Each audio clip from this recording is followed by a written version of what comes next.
Welcome back to Swartkops in round 2 of the Extreme Festival National Championship categories. Great to see the crowds are back in full force, and they have certainly had a phenomenal day here at Swartkops, as they always do at an Extreme Festival.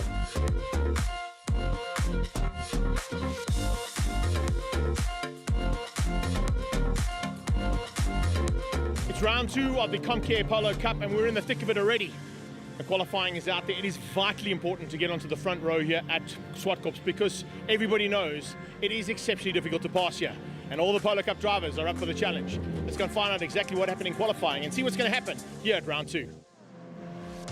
We've heard all weekend long from all of the Polo Cup drivers that it is vital to get onto that front row, and they're all pushing hard here in qualifying. See just how difficult it's going to be out there with the amount of traffic that is available here on this just over 2-kilometer circuit at Swartkops. The arena of motorsport is always a tough one to try and get a pole position on, and they're all trying to push, of course, to try and get into the top 6 as well for Super Pole. Let's find out who's got into Super Pole. Looks like Nathi and Zamanga is there. Yeah, it was a really good lap. The car felt great. Keegan and the team at VW did an amazing job. The car was hooked from lap 1, lap 2. There was a little bit of traffic, as you saw, like halfway through the practice, but we got the job done, and now we're in Super Pole. Dean Fenter will set them off his first time into the Super Pole top 6 as well. Great driving from the right motorsport car. You can see the 2 Team Red cars of Charles Visser and his teammate Davy van der Merwe have made it up there. We've already spoken to Nathi Zamanga. Let's see what he can do now with Super Pole. Looks like Clinton Besaidnout has just pipped them to the line, and he's the man who's going to be at the front end tomorrow in race number 1. Let's catch up with the new man, Mo Karodia. You're in that mid-pack, and it's a dangerous place to be in. Yeah, apparently the mid-pack is a dangerous place, but I'm not so worried because in the B-class challenge car is the same, so it's fine. It's much more hectic in challenge than Polo Cup, I think, but I don't know yet. Let's catch up with the fastest man so far here today, Clinton Besaidnout. Pole position, all sorted. Went out there for Super Pole, did that as well. So it looks like it's going to be a perfect weekend so far. Yeah, so far with the new engine and with all the team's hard work, Uncle Nick, my dad, Rodney, without them we wouldn't have been here today. And I think I've got to say thanks to them, Team Davidson. The McDonald's car is always now back in the front, not like in Cape Town where we were racing at the back. But for sure, I think after this round, let's first finish up tomorrow. I think after that we're going to be untouchable because the car's on rails, the team is perfect. You won't get a better team and a better lap than what I did today. Jason Loosemore also joins Team Red as a new driver coming from Oval Track Racing. Good to have him in the Polo Cup field. It looks like we're going to be in for an epic battle with some of the newcomers in that mid-pack and the front end where the championship is starting to heat up. Charles Visser looking and searching and hunting for that very first victory. Wonder if he can get one here today. Clinton Besaidnout and Tate Bishop take up the front row. Nathi Zamanga and Visser are second. Then you've got Davy van der Merwe and Dean Fenter with Yuri Swart and Ethan Kutsia behind them. Robertson and Lupini down in 9 and 10. Martins and Loosemore, Cara Hill and Karodia, and then it's Pile and Chevy Bassoon at the back end of the field. They come to take up the positions with 16 cars about to go to battle for race 1 of the Compcare Polo Cup. Clinton Besaidnout is the man to beat, and you can see just how fired up he was and how confident he was in his interview. He isn't always like that, but he's certainly looking for a chance now to show that he's got what it takes to take on the best in Polo Cup. And there's a lot of them there, including this man, Yuri, as we go on board with him on the start. Umpi Swart getting a fantastic start, but not quite up the inside like he wanted to. And Davy van der Merwe is going to make him pay for that as they head down into turn 1. The rest of the field comes streaming through there, picking up on Karodia and Loosemore going side by side. Just ahead of them was Jagger Robertson, their teammate. And on the brakes, here comes Giordano Lupini.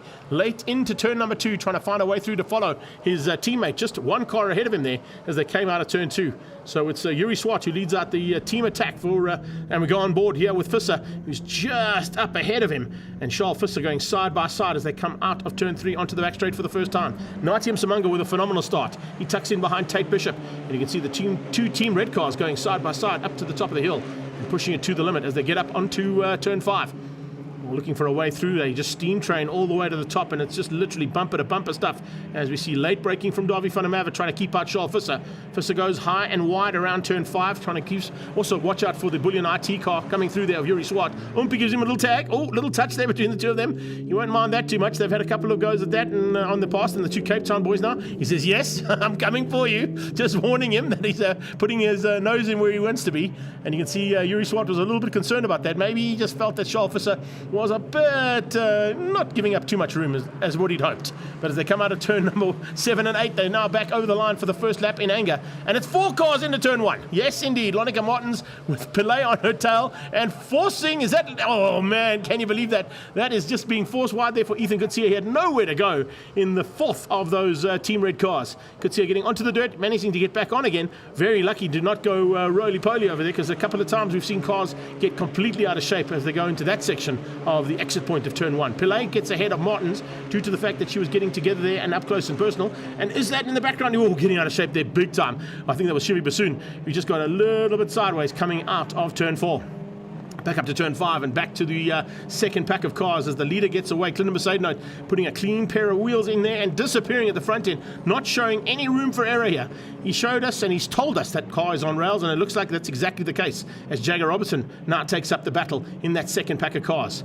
As they come down the hill, we're going to watch for that second pack of cars late on the brakes, and you can see Pillay just hanging on. There's a move on the inside from Robertson.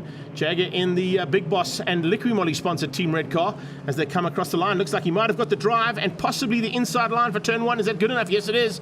He goes on the inside of Pillay. Pillay loses out, and here comes Martins looking to pick up some pieces. Lonica Martins looking for a chance now to dive on the inside, try and find a way through. No, not quite close enough.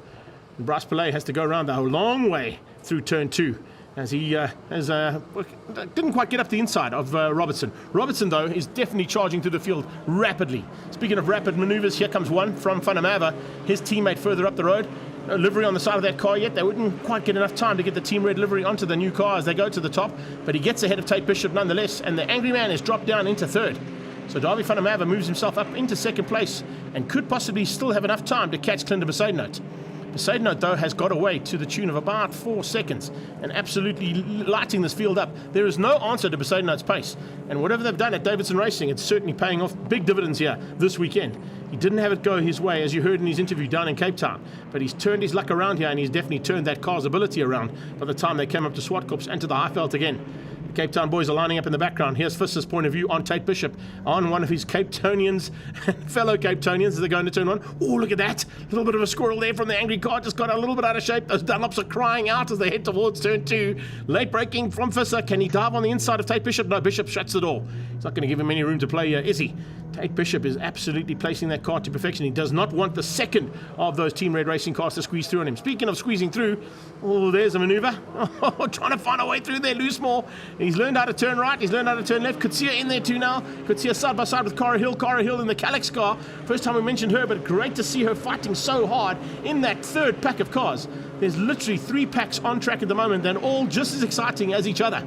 This man, though, is not going to let anybody come close to him. And beside Knight, Baby Shumi, as we like to call him from karting, has definitely got his work cut out for him in terms of just maintaining this pace. He's found the pace now. Can he keep it all together? He said he could. In his interview, he was very confident about the fact that that car was absolutely untouchable. And look at the gap he's pulled. Almost 4.5 seconds ahead of the rest of the pack. Darby Fanamava, who was on form here this weekend, had no answer to Besaidnote. And let's see what he can do now in race number 2. Can he get ahead of that pack before they get into the mix of it? More mixes. You see Dean Fenter diving on the inside there for Wright Motorsport, trying to get ahead of Jagger Robertson. Robertson still beats him to the line and comes through for an 8th place to beat Dean Fenter down to 9th. Martin's just behind them, and she'll finish up in the top 10. Great driving there also from Bryce Pillay. Jason Loosemore, first attempt at Polo Cup win according to plan. And a good drive as well coming out of Kutsia and Cara Hill with Bassoon and Karodia at the back. Front end though is Besaidnote from Darby Fanamava, Tate Bishop and Yuri Swart. Charles Visser beat out Natium Samanga. It's Lupini, Robertson and Fenter with Lonica Martins in 10th. Let's catch up now with your race 1 winner, Clinton Besaidnote. Full thing of this weekend, definitely, with a new engine, with a great team, you know. Without my dad, without Nick, without Rodney, we wouldn't have been here today in the front. And I think, like I said yesterday, with this new engine in, the boys are definitely going to struggle to beat us. I proved it now in race 1. Let's now go do it in race 2.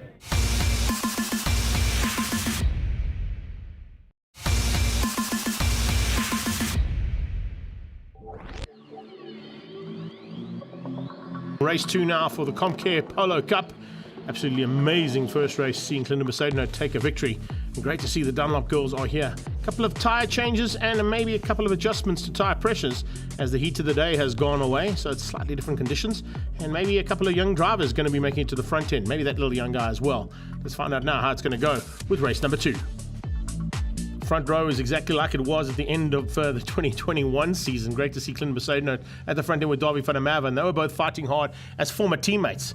We're on board here with the teammate of Darby van der Merwe, Charles Visser, who's looking for his first victory, and he's pushing hard into third place as they go into turn one. Good start there from Visser. Great start from the mid-pack there as well. Jason Loosemore side by side with Mo Karodia. Just behind them is Shivi Bassoon and Bryce Pillay alongside. Good start as well coming out of Darby van der Merwe. Darby van der Merwe trying to hang on for second place, but he's got Visser right up close and personal as they come out of turn two. Here comes Lonneke Martins already on the attack. Going to try and pounce there on Karodia. We go on board here with Yuri Visser as we go through turn three. He's looking up the road to Besaidnout, who's looking to try and find a way past on van der Merwe and Visser. But as they come up into turn four, watch out in the background as well. Ethan Kutsia is there. Can you believe that start? Best start out of Ethan Kutsia we've seen in Polo Cup so far, up to 7th place. And on the tailpiece there of Natium Samanga. Bringing along Dean Fenter for the ride. Giordano Lupini just behind them. And he has the first move on the cards as they go into turn five. Visser not holding anything back here and not wasting time. Up to 2nd place, forcing his teammate down into 3rd. Darby van der Merwe going to try and come back, but he slots in just ahead of Clinton Besaidnout. This is Yuri Swart looking up the road at Besaidnout. Besaidnout goes on the inside. He's got the drive. Has he got what it takes on the brakes to go on the inside of van der Merwe? Yes, he does. As they go into turn 8, G&H Transport Corner, it is a split there between the two Team Universal, Team Red racing cars, and Yuri's saying, yeah, come on, let's go. Let's go and get him. He wants Besaidnout. He does not want Besaidnout to take a double victory here today. That is for sure. He's trying to get that number 2 car, of course, into a number 1 car by the end of this season. He finished 2nd place last year to Leighton Free, did Yuri Swart, and he's now looking to try and reign supreme here in Polo Cup in 2022. His teammate, Giordano Lupini, just behind that. He's in about 8th place on track at the moment, just ahead of Jason Loosemore, who's fighting hard there with Jagger Robertson. Those two, of course, have come from NX Legends, and the two of them have had some great battles in the past there, but great to see Jagger Robertson bringing one of his mates along, and Loosemore learning to turn left. There's 3 left corners here at Swartkops he's got to learn, and he's done that pretty well, considering the fact that he's up into the top 12 overall in his first time out in Polo Cup. A very competitive field indeed. Little maneuver there. Dean Fenter saw it coming, shut the door. Lupini had to wait a little bit longer to try and find a way past. And he's going to try around the outside. That should be interesting. Yes, he's going to make it stick as well. Lupini around the outside of Dean Fenter. Fenter's had a lot more experience at this circuit than what Lupini has, and you can see why. He's able to come back and return the favour. Here comes Lonneke Martins on the inside, 3x3 into turn 8. Lonneke Martins, is she good enough on the brakes? Lupini should be a little bit better on the brakes and have a slightly better line into G&H Transport Corner. Yes, perfectly done there from Lupini to keep out Lonneke Martins, but she's not done just yet in that Denmark Steel Polo. As they come across the line, she's got the intentions being shown here by Jagger Robertson in the Liqui-Moly and Big Boss sponsored Team Red car out of Universal Motorsport. So Jagger Robertson is now into that fight as well. And not too far behind, have a look at the new man. Loosemore is into the mix as well. So he's up for the challenge here, Jason Loosemore, and following his fellow NX Legend driver around there and learning the way around from Jagger Robertson. Not a bad idea, considering the amount of experience he's had at the circuit. Oh, speaking of experience, look at Ethan Kutsia looking left and right, trying to find a way through there on the Squadra course car of Natium Samanga. Samanga saw him coming, shut the door firmly in his face. He's not giving Ethan Kutsia any room to play here. Kutsia will be used to that. He comes from karting. He knows how to find a blocking pass and how to get through on somebody who's trying to block him as well. Speaking of blocking, well, there's a maneuver. You see Besaidnout under massive threat here. And he is putting the pressure on as well. Instantaneously squeezing through on Darby van der Merwe and finding a way through now into what is 3rd place on track. He's got Visser up the road, and just behind him, of course, or just ahead of him, I should say, is Tate Bishop, who leads things out. They haven't caught Tate just yet, but Visser is definitely looking to close that gap down rapidly as they come across the line and complete another lap. Look at the gap. It has closed down rapidly there, as I said, between Visser and Bishop. Bishop continuing to lead things out in the Angry car, and Angry Racing looking good for a victory here. But Visser is definitely the fastest man on track. Look at that. He's just set the fastest lap there. Awesome stuff from him as well as they go down in towards turn 2. Further back in the pack, we pick up once again. Now we're on board with Visser. In fact, as we come out of 3, look at this. There's a push to pass. He's gone for it. Can he go around the outside of Tate Bishop? Bishop's going to have slightly less amount of power and maybe not as many of those push to passes left as what the man in front has now got. Yes, cementing that and getting through for Team Red Racing. It is Charles Visser who hits the front for the first time. He leads a Polo Cup race for the first time in his career as well as they get up to the top of the hill. Can he hang on? He's probably got about 3.5 laps to hang on for, though. There's a lot of work still to be done here from Charles Visser's point of view. Oh, locking up into turn 5. Oh, man, he's pushing that car hard. Maybe just driving in the wheels of it almost as they went into turn 5. Through 6, he's got Bishop on his tail, and the Angry Racing machine is looking for a way to come back and return the favour. Behind that, they are lining up in the form of Besaidnout and Fanamava, waiting for something to go wrong between those top two. And in fact, on this last pass, it looks like Clinton Besaidnout could possibly have a slightly quicker lap time than what we've seen out of Tate Bishop and out of Charles Visser. Absolutely brilliant stuff from these guys. They are holding nothing back for this top three fight. Besaidnout certainly wants to take another victory, and 2 victories on the day will cement him at the front end of the championship. But he's got a huge amount of work to do to catch the top 2 from Cape Town just ahead of him. Oh, Lupini out of shape into turn 1. Just a little squirrel there from them, and Dunlop Tyres crying out, saying, yo, we've got a lot of racing today. Come on, Giordano, not so hard on us. Get us to the end of the race. Jason Loosmore right on the tail of his good friend Jagger. Behind that is Cara Hill in the Calix car. And Cara Hill is fighting with Bryce Pillay. Shivi Bassoon has lost out ever so slightly. So is Mo Karodia in the closing stages here. But not quite on the same pace as Hill and Pillay. Loosmore and Robertson have got away from her. And she'll be looking to maybe close that gap down with the last 2 laps to go. Late braking from the Stu Davidson and Sons car of Clinton Besaidnout. And he looks to try and squeeze out Tate Bishop. He's looking on the inside. Bishop sees him coming. And there's a bit of a bang there. Whoa, very close between the two of them. We're waiting for that checkered flag to come out, but look how tight it is between these two. This is for second place. This is going to be a really hard-fought battle. Coming to the line, Charles Visser is going to wrap things up for the very first time and be on the top step of the podium for the first time in his Polo Cup career. There's the checkered flag, but watch in the background. Oh, man alive, the Davidson car on the dirt as Besaidnout tries to go around the outside of Tate Bishop, and it doesn't quite work out. And right on their tail was Darby Fanamava. 0.5 of a second between those 3 cars for second, third, and fourth place, with Swat behind them. Then it was Msimanga, Ethan Kutsia, a great drive there from Charles Visser. His first victory. Let's catch up with him. I was keeping the car in mind, keeping the tyres cool, not overdriving the car, and most like just taking my time, saving my 4 push-to passes. And then here we're standing at the peak of the mountain, first place today. Well, for the heat, I think. And then I would just like to thank Universal. Can't thank them enough. Words can't even come out of my mouth. Thanks to Dr. Johan, the whole team, Devin Robertson, my driver trainer, for keeping me behind the wheel and telling me what to do, keeping me calm, composed. And a massive thank you to my mom and my dad and my brother and my mechanic Zefri for really being through thick and thin with me. And here we're standing with the number 1. Number 1 in the championship is Yuri Swart. He hangs on by only 1 point ahead of Tate Bishop. The Cantonians are ruling the roost. Top 3 all out of Cape Town. Darby Fanamava has got some work to do at the next round down in PE. Mike, I haven't had a chance to chat to you all day, but I've got to tell you something. This series is looking spectacular. Yeah, no, it's awesome. Great field. Yeah, it's what Cups again. A couple of new rookies coming to the field as well, which is also just bolstering what can be the future of the sport. Yeah, indeed. We've got some new ones this weekend, and there are a lot of cars out there that are with young drivers that just are too young this year. So next year they'll be there, and so yeah, we look forward to great things as always with the series.